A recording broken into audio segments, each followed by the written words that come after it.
Bonsoir Lilo. Alors votre premier album, premier single, pardon, Apple Tree a connu un grand succès. Comment ça s'est passé depuis lors?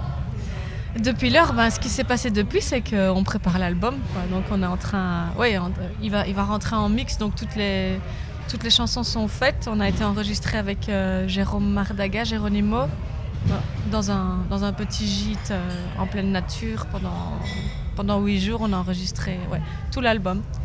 Alors vous avez fait ça dans un gîte, vous venez de le dire, c'est un peu spécial, non? C'est un peu spécial, mais on va dire que c'était un choix en accord avec le projet. Vu que je fais quand même une pop assez intimiste, se retrouver dans un studio avec des horaires bien stricts, les gens qui arrivent, qui repartent suivant un timing, ça pouvait pas fonctionner avec Lilo, je pense pas.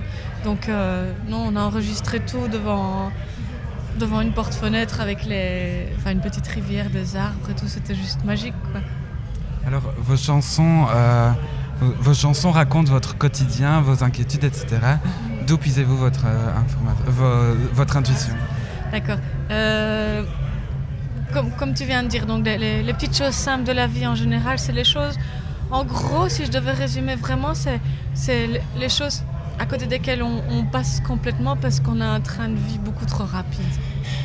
Si je peux résumer, c'est ça. Bon, il y a d'autres choses, hein. Chaque chanson, les chansons ne parlent pas toutes de ça, évidemment, mais j'aime bien m'attarder un petit peu et me poser, respirer un peu, et voilà. Et vos influences, quelles sont-elles? Mes influences, elles sont diverses. Ça peut partir de... je sais pas si vous allez ressentir ça, mais ça peut partir de Radiohead, ça peut partir même de Charcot, c'est quelqu'un que j'adore. C'est un groupe que j'adore beaucoup. David Bartholomé, ça peut... En fait, ça peut voyager. Il y a du Coco Rose. Mais j'ai même pas envie de dire il y a ci ou ça, parce que j'ai l'impression que j'aime bien beaucoup de choses, ça c'est sûr. Mais quand je compose, j'ai pas envie de classer ça. Tiens, ça ressemble à ci ou ça, parce que j'ai pas l'impression que ça ressemble à quelqu'un d'autre, en fait. En tout cas, je pense. J'espère.